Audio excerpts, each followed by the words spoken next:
Good morning દોસ્તો, પરીક્ષામાં આવો પ્રશ્ન જોઈને ઘણાને તો એસી હોલમાં પણ ગરમી લાગી જાય છે, પરંતુ આપણને નહીં લાગે. જો આ પ્રશ્ન જોઈ લેશો તો સેકન્ડોની અંદર જવાબ આવી જશે.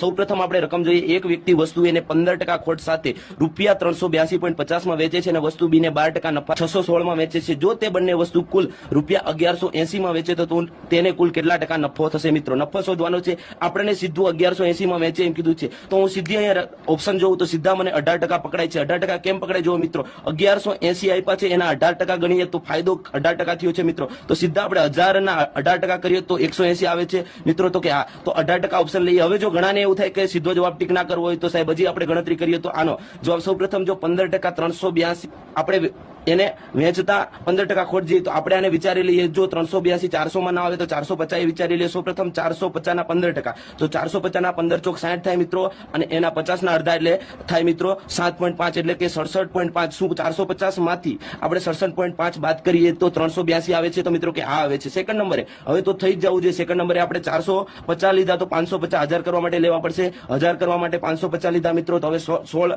આપણે 12% લઈએ તો 12% 550 ના 12% કરીએ મિત્રો, તો સીધા 12 5 60 થાય અને એના અડધા 6 એટલે 66 થાય. શું 550 માઇનસ 66 કરતા મિત્રો તમારે પ્લસ કરતા 616 આવે છે. તો હા મિત્રો, તો સીધો જવાબ આપણો આવે છે આન્સર સી, એટલે કે 18%. આવી જ પ્રકારની રીત જોવા માટે મને ફોલો કરો, સાથે સાથે તમારા મિત્રોને આ રીલ શેર કરી દો, અને રીત ગમી હોય તો મિત્રો લાઈક કરવાનું ચૂકતા નહીં.